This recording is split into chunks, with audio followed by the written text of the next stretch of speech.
Morning. I actually forgot to make the attendance sheet. I'll just do that now.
Yeah, so I've just sent the attendance form. Okay, so please mark your attendance now.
So just a reminder, I haven't seen how many of you have edited that sheet and entered the details, but please do it by tomorrow. Okay,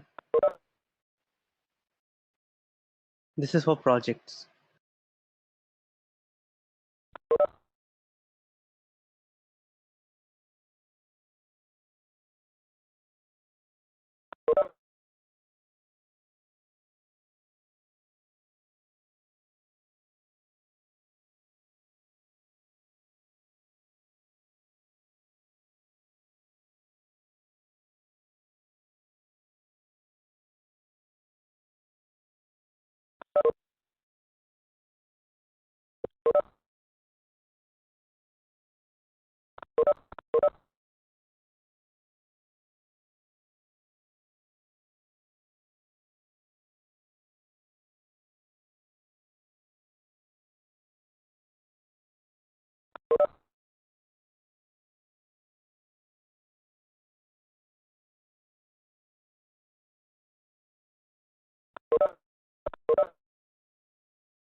Okay, so I think we've crossed the 50 mark, so we can start.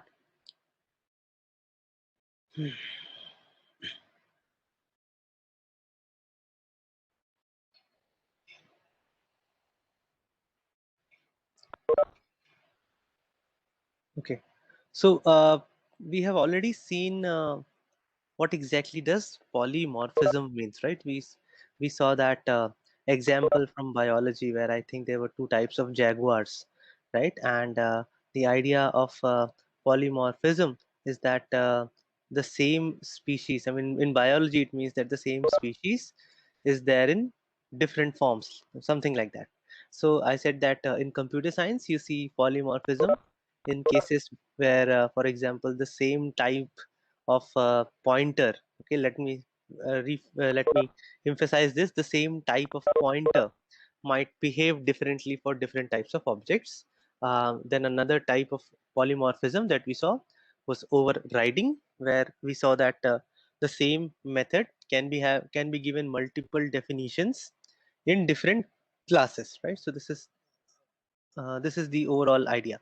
Now, the third form of polymorphism that we'll usually observe in languages, and this is actually much more common, probably than overriding, is overloading.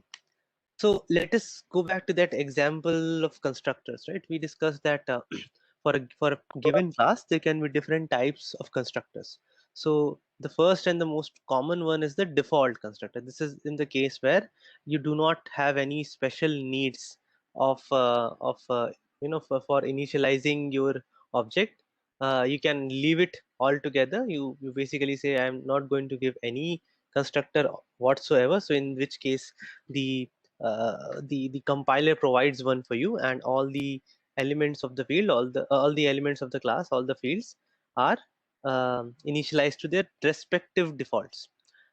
Another form of default constructor is where you actually create a constructor that doesn't take any parameter. Okay, so that constructor is also known as a default constructor. The idea is that such a constructor can be invoked implicitly. Okay, you don't really have to ask the compiler to invoke this constructor. This constructor can be invoked implicitly. Then the second type of constructor, and this is probably the one which is most useful, this is the parameterized constructor. In general, what we do is, let us say I have some n fields in my class. It is a common practice to have an n input or n parameter constructor where you basically pass the respective values for all the fields. This is a very common formulation. It's not necessary that you follow it. Sometimes you may not pass on n values. You might pass something that is less or greater than n. But yeah, this is a common formulation where you pass on all the values associated with all the fields, and they are assigned to respective fields. So such a constructor is called parameterized constructor. And the copy constructor is basically the constructor which whose job is to create an exact replica of the current object, right?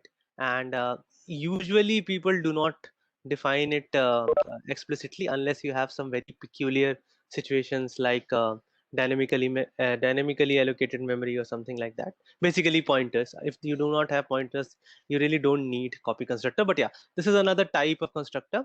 So you know that the name of a constructor is the same as the name of the class, right? So in some ways you are basically defining a method whose name is exactly the same, but it has something different, right, every time. So basically the default constructor means there are no parameters, the parameterized constructor means there are some parameters, and the copy constructor has a specific parameter where you take a reference to the same type as the class.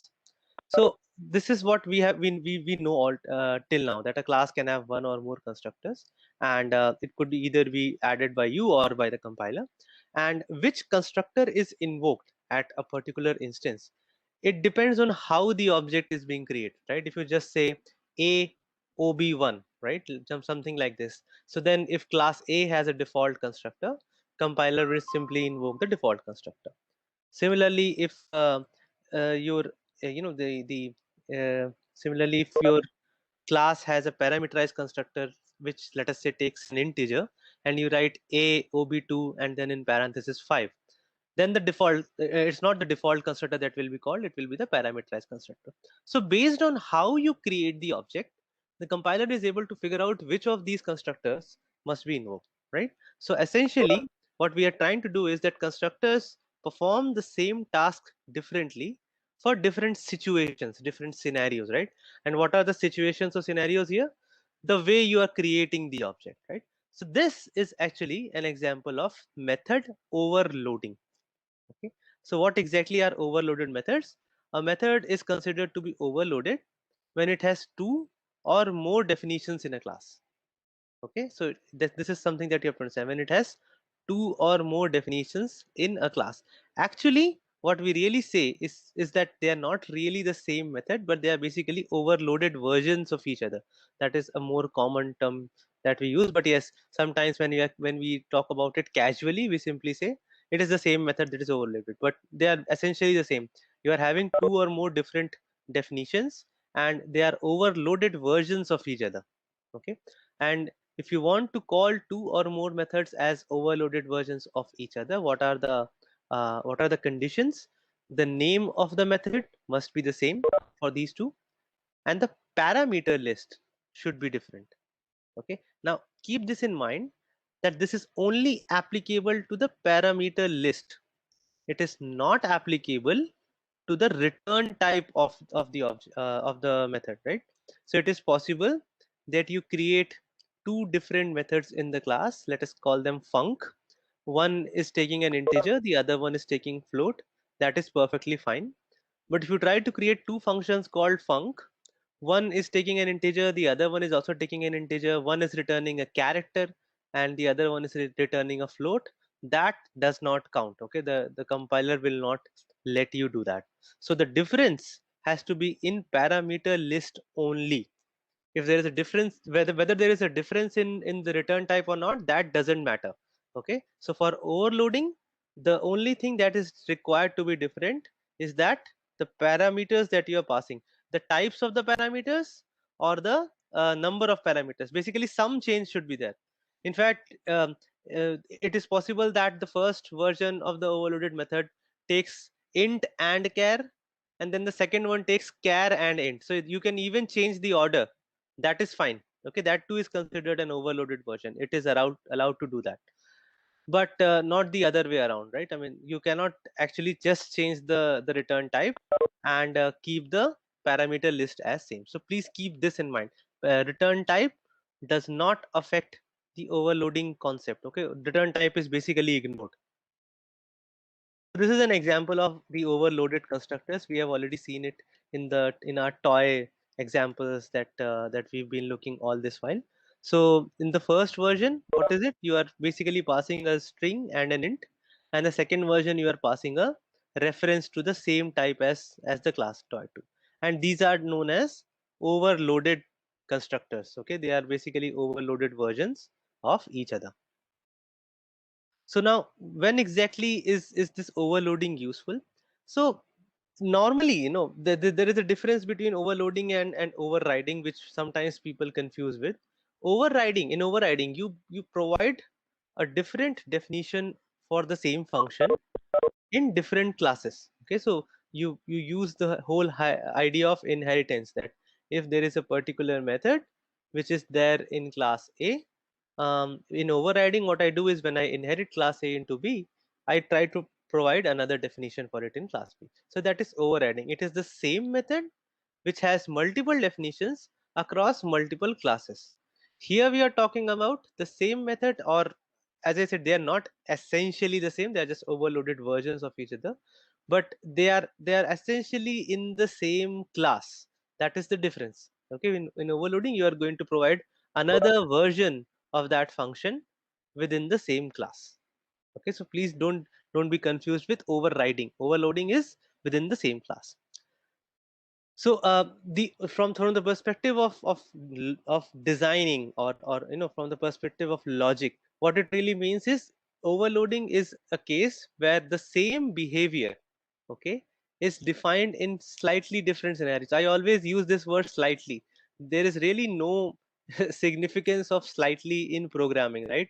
As soon as there is one change in two pieces of code, we don't say these two codes are the same, right?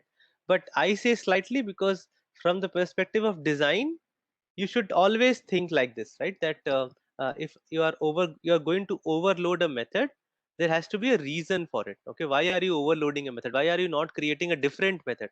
Okay, why are you using the same name with two different or three different parameter lists? So you have to convince yourself that this is essentially the same behavior, but I want this behavior to be slightly different for different scenarios. So in that case, I'll create two or three or four overloaded versions of this function. Okay, so this is more from the designing perspective, that when you try to look at the problem as a designer, please be sure that if you are using overloading, there is a reason, there is a good sense to do that. And whenever we use this term overloading, so overloading is not something that is only used in the context of C++. It's a common term. It is used in almost all the programming languages. In general, when someone says overloading, what they really mean is method overloading. Okay, in general. um, there is another type of overloading. I am not a fan of this, but it's called operator overloading. And operator overloading, whenever you people usually talk about operator overloading, they specify operator explicitly, right? So operator overloading is another way in which overloading is done. It's kind of a it's an issue which is up for debate, whether a language should give you the liberty of doing operator overloading or not. This is something that is up for debate. I personally feel we should not be given this option, but yeah, because it is there in C++, we will discuss in short what is operator overloading as well. So this is an example of overloaded methods. Okay, so we are not yet in the operator overloading part. This is just for methods. So you can see that there are two methods here. Now what we going back to our toy example, assume that now you need a demonstrator to demonstrate someone how a particular toy works. Okay, so I'm just representing that by a class called toy demonstrator, and this class has only two methods, which are essentially the overloaded versions of each other, called show demo. Okay, the first form of show demo takes a reference to a toy object, and you know that this class is at the top of our inheritance hierarchy. So that is why basically any toy that is created, any object that is created, can be seen as a toy, right? This is what you already know. The second form of the second form of this overloaded method takes an instance of battery operated toy, right? So let me give you why I have these two different versions. So if a toy is not battery operated, showing its demo simply says, it involves showing the people how to play with it, things like this. But if it is a battery operated toy, you first have to put the batteries in and then switch on the toy and then show the demo. That is the kind of vague idea that I'm going here. So this is the implementations for these are the implementations for these two methods. So in the show demo toy part, I am just calling the toy dot start playing and toy dot stop playing methods. And for this for the other case where this toy is basically a battery operated toy, look what I'm trying to do here. I'm first putting up the batteries, and then I'm just invoking this version, this overloaded version of the method. You've seen this in the overriding examples as well, right? That if I want to extend the behavior of my superclass, a good way to do this is by adding some logic before and after a call to the super or base class method, right? So this is exactly what is happening here as well, that this overloaded version of this particular method, I'm just putting some additional logic before and after that, and then in between I'm calling this other version of this overloaded method, right? So this is a very common instance that many a times when you do use function overloading, method overloading, what you really do is you essentially try to match the same behavior but with different parameters. When you'll study, if you are a Java programmer, for example, you can go to the API documentation of the string class. You see so many overloaded methods which are doing exactly the same thing. Okay, and the only thing is that they change the parameters in such some ways.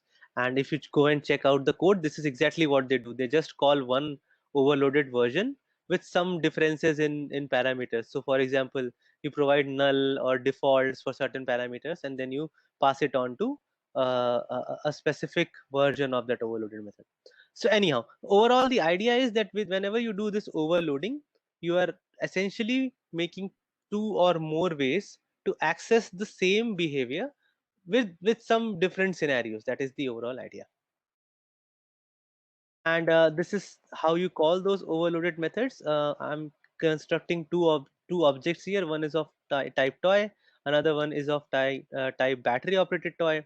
Here when I do td.showDemo the compiler will figure it out that it is the first form of the it is the first version of the overloaded method that has to be invoked based on the parameter list. So the compiler tries its best to figure out what version out of the overloaded versions are you trying to invoke.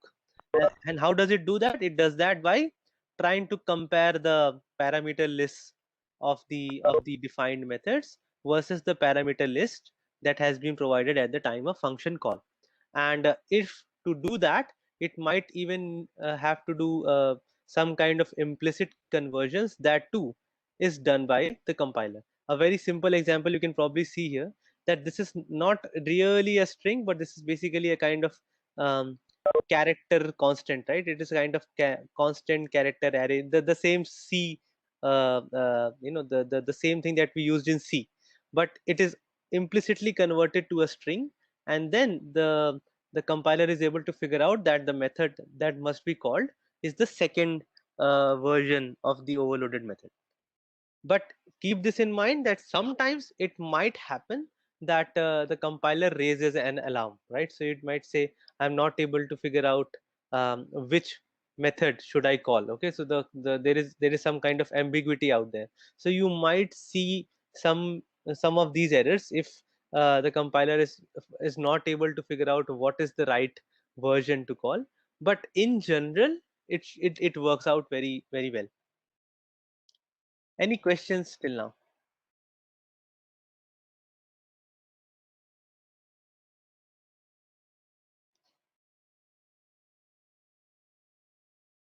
So now is it clear that basically overloading a method means that you are going to provide different definitions of the same method in the same class. Okay, the only thing that is going to differ are the parameter lists. And in many cases, the actual logic for this behavior is written in the same method in just one place. And then you try to invoke this by adding some more logic. Okay, this is what we did here, that we wrote the logic in the first form of show demo, and then we called this from the second form. So this is also very common with overloading. Any queries? Shall we move forward? Okay, so then the other type of overloading is operator overloading. Now, I've already said this before. I'll probably say it a couple of more times, that operator overloading is a feature that is often considered to be controversial as far as C++ is concerned, because of the reasons I'll tell you towards the end. But still, we have to at least know that there is something like operator overloading, because you will find such instances when you go through the API documentation. So at least you should be aware of what operator overloading is. But I strongly suggest that you should not really do it. That is my suggestion. Okay? So anyhow, this is I tried to come up with a better example for this, but to be fair, this seems to be one of the best examples to explain to someone what is operator overloading, because in this case operator overloading actually seems a natural thing to do. In most cases, in my view, it is not natural. Okay, but in this case it is natural. So let's discuss this. Assume that now you've written a class for representing the complex numbers. So what will this class typically have? It will have at least two fields, one for the real part and the second one will be for the imaginary part. So now, if you want to add two complex numbers, how do you do that? You essentially add up the real part differently and then the imaginary part differently. So if you have 2 plus 3i, any question? So if you have 2 plus 3i and then the second number is 4 plus 5i, you basically add 2 and 4 and 3 and 5, and that is your answer. And in mathematics it is very simple, right? I mean, we write it like this, that if one variable, if one number is c1, the other number is c2, c1 plus c2 is something like this. It's a, yeah, again, it is another complex number, but it's a straightforward thing to do. Now the question is, if you want to do this in, let us say, some programming language, okay, where you have created complex as a class. So how will you actually achieve this? You want to add two numbers, or let us say add two complex numbers, or subtract one complex number from another. So there are two common ways in which you might do this. This is like this. So you can add, you can have a method called add, which is essentially a member function. So what you do is you can say c1 dot add c2. So then whatever is there in c1, c2 gets added to it, and then whatever is the result gets assigned to c3. Another way to do that is, let us say, creating a function, a global function. It could also be a friend function of this complex class, and then you pass both c1 and c2 as parameters to this function, and they return the addition of these two as c3. Now again, this is all fine, you can do it like this, but it is certainly good, right? If you can write something like this: complex c3 is equal to c1 plus c2, right? It's good because it is natural. You can naturally interpret what does c1 plus c2 means, right? If c1 and c2 are two complex numbers, c1 plus c2 is essentially the addition of these two numbers. So it's natural. If I write a statement like this, it is easier to understand it. So in C++, what you can do is you can basically change the interpretation, or basically define, add a new definition for a particular operator with respect to a particular data type, with respect to a particular class. And this is known as operator overloading. And the way we say it is that this particular operator, for example, plus, is overloaded for this particular type, like class, like complex, for example. Okay, so let us see another example from our toy world. Here I am creating three toys, t1, t2 and t3, and then I'm writing some weird expressions, right? I have written t4 is equal to t1 greater than t2 greater than t3. So you understand that this is not really natural. Okay, when you look at this code, you might be perplexed. What exactly are we trying to do here? Why are we trying to do t1 greater than t2 and t2 greater than t3, right? I mean, and then we are assigning the result to t4. What exactly does it mean? So here is it what it means. This is something that we have defined, and it says that let us use this operator, the greater than operator, as the costly operator for toy, and similarly let us use the less than operator as the cheap operator for toy. Okay, and what does it mean? That whenever you do t1 greater than t2, the greater than here, of course, we call it, let us say, the costly operator. We say that the result of t1 greater than t2 will be the toy which is costlier of these two. Okay, so if t1's price is higher than t2, the expression t1 greater than t2 will return t1, otherwise it will return t2. Similarly, this less than operator, we are defining it as a cheap operator. So if I write t1 less than t2, the result of this will be t1 if t1's price is less than t2, and vice versa. So these are two overloaded versions of an operator that I have defined for my class toy. but you can already see that I will have to explain it to someone. Okay, someone who's going to read my code needs to understand what is the interpretation of this greater than and less than sign here. But provided that I'm able to explain this in a sufficiently good fashion, then these two expressions are kind of okay, right? You can use these two expressions. So now, the way you can define this, so till now we have only said that this is our convention, that greater than means costly and less than means cheaper. But you'll have to provide the logic for it. How does the compiler know you what convention you have come up with? So to do that, you'll have to define this overloaded logic. Okay, and how to do that? There are two ways to do that. Okay. The first way is to define is to add a member function to the class for which you are overloading this operator in this fashion, something like this. So this is a new member function that I have added to the toy class. The other way to do that, and there's like either or. Okay, you don't do both, you basically just pick one of these two options. The other way to do that is by creating a friend function, a global function. By the way, it need not be a global function here. In this case it is a global function, but the idea is you add a friend function for this class which can access all the private fields. So these are the two ways in which you can provide the definition, the logic to be executed when this overloaded operator is used by the user. So now, how do these two forms differ? One is where I'm keeping where I'm providing the overloaded definition in the form of a member function versus another one where I do it as a friend function. How are these two different?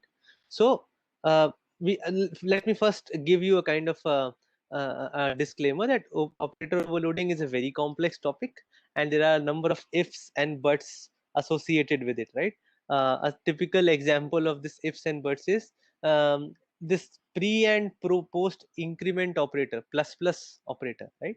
You know that if I write I plus plus, it has a different meaning rather than plus plus I. It may or may not have a different meaning, but it is possible that in certain scenarios, I plus plus and plus plus I are two different things, right? And what if you want to overload these plus plus operators? I mean, I'm just giving you a hypothetical example, but what if you want to have an expression like toy plus plus, okay, t plus plus? You can give whatever interpretation you want for this, but let us say it might mean that you increase the price of the toy by some margin, by 1% or something like that. But the issue here is there are two versions of this plus plus operator, the pre-increment and the post-increment. So how do you define whether it is the pre-increment version or the post-increment version? So there are some ways to do that, but I'm not going to go into all those details because, as I've said in the beginning, from the perspective of designing, I will highly discourage people to use operator overloading. I'm just teaching this because this is a part of C++, and if you tell someone that I've written some code in C++, that person might actually ask you, have you done operator overloading? In fact, this is one of the things that people tease about, right? So if you're a Java coder or a Python coder, for example, you wouldn't have even heard of operator overloading. So if there's a person who's an expert C++ coder, that person might tease you with this, that have you done operator overloading? So that is why I'm just talking about it. So anyhow, so the definitions of these operators are provided in the form of functions. That is the first thing you have to understand, that whatever logic you have to write for the interpretation of this operator for that particular class, that has to be done as in the form of a function. And here I am only talking about binary operators because these are the most common operators. Most of the operators in our programming languages are binary. Okay, I mean, unary operators are also there, but most are binary operators. So I'm only talking about binary operators. The uh, the the treatment for unary operators is similar, so you don't have to worry about it. So how do you do that? How do you provide that function where the definition has to be written for operator over the overloaded operator? So you create a function whose name starts with the keyword operator, and it is followed by the actual operator that you are overloading. So for example, in this case, the name of the function is operator and then less than, or operator and greater than. So this is the name of the function that you create, where you provide the definition for your overloading logic. Now, if this method is a member function of the class, like I showed you right now, you only need to provide one parameter. This function only requires one parameter as input. Even though it is a binary operator, it requires two operands. The first operand is provided to it implicitly. Why implicitly? Because it is something like this: the expression c1 plus c2 will be interpreted something similar to c1 dot add c2, and just replace add with that function, whatever function you are going to create. So what happens is, because it is a member function of the class, you are going to put an object here and then put the dot operator here. You get access to this object by default.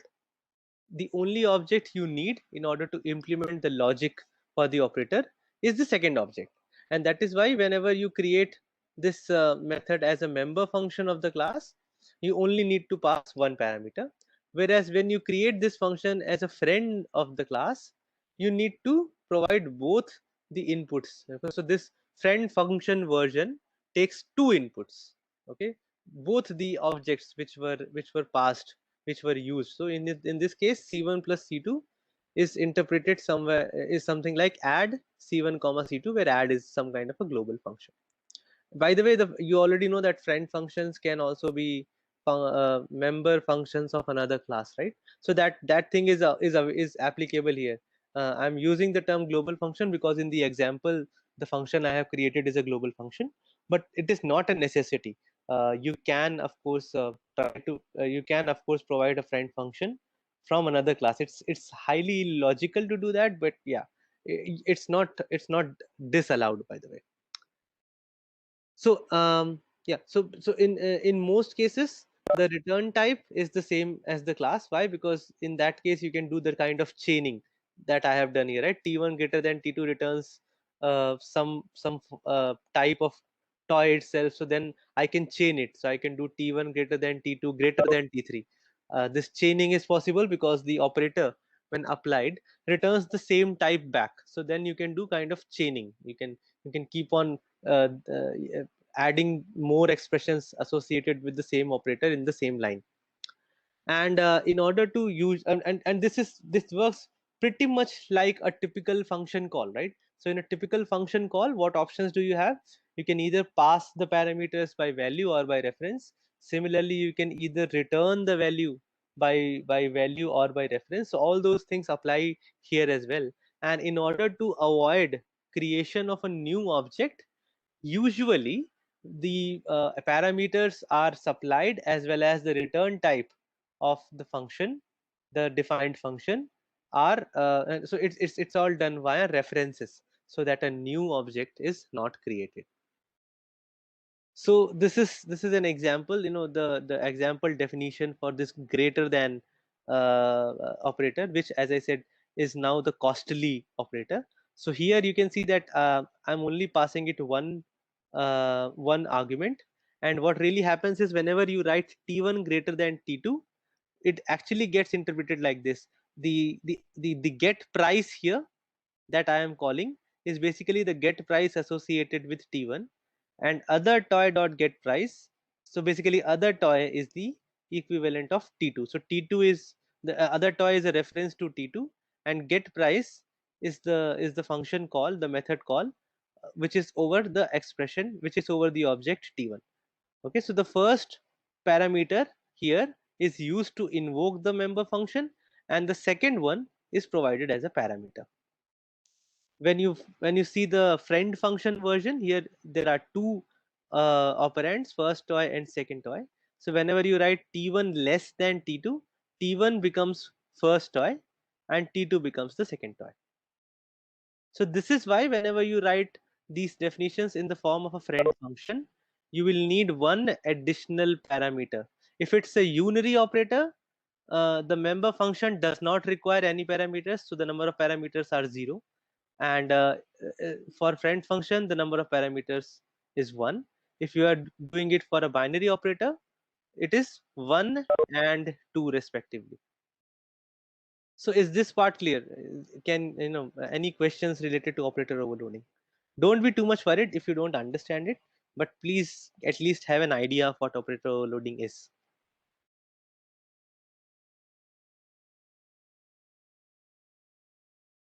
So any questions, any queries? None? Okay, fine. So just a concluding remark on operator overloading. So please keep this in mind that whatever you do with these overloaded operators can of course be done by the help of adding well thought out methods in your code. These methods may be global methods or member functions, but this is the idea that you should keep in mind, that the whole concept of operator overloading can be highly confusing for someone who's trying to read your code. Okay, I gave you a simple example that I wrote the expression t1 greater than t2 greater than t3. If the documentation is not proper, someone who's reading my code will have to scratch his or her hairs, right? Because there is no way to figure out what exactly does it mean, because there is no natural interpretation of the expression t1 greater than t2. Okay, these are both toys. How is one toy greater than another toy? Okay, so this is why it becomes difficult for interpretation. So what you should do is try to implement a method like this, cheaper of the two. Okay, this is much more readable, this is much more understandable, that what you're really trying to do is you're trying to find the cheaper of the two toys. So from the perspective of design, it is, I strongly suggest that you do not use operator overloading, and instead you use a method which is appropriately named. Okay. Okay, so this is, I think, it. Yeah, this is it. Any questions?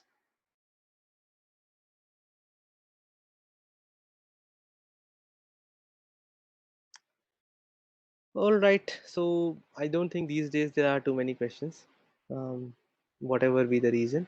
So yeah, anyhow, please keep in mind that you have to submit the project names and the group names by Friday. And today is already Thursday. I have not seen how many of you. In fact, I just opened up the sheet. Just a minute. I don't think there are enough names here. I've not counted how many names, how many roll numbers are here, but they are certainly much less than 230 or whatever is your batch strength. And no one has written project name or discussion or description. So please, those who have already added this, make sure that you do that. You have to at least put but in the week over the weekend you have to send me an email with a one paragraph description of what your project is. So please, fill it up in this sheet as soon as possible, and you have to do this by Friday. The project name and the group members, that has to be done by Friday. And over the weekend I am expecting the one paragraph description of your projects. Okay, any questions or queries? So this week was all about polymorphism. Any questions in general about polymorphism?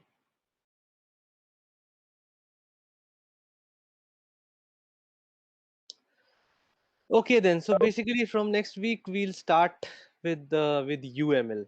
Okay. So if you already have purchased a book called Object Oriented Modeling and Design with UML, then maybe it is a good time to open it up and start reading. Otherwise, it's not really necessary to buy it. I mean, there are so many things in that book that we will not be able to cover. um, but it's a good read. I mean, if you want to know more about designing, it's a good book to read. So maybe buying it is not a bad idea. I actually have two versions of the book: the one that I bought during my BTech, and then there is a new version a second edition. So this one, I've bought this one too. So I now have two versions of the book. And frankly, I liked the first version more than this second one. So anyhow, please submit your project names and descriptions over the weekend, and we'll meet on Monday. Okay, guys, thank you. Bye.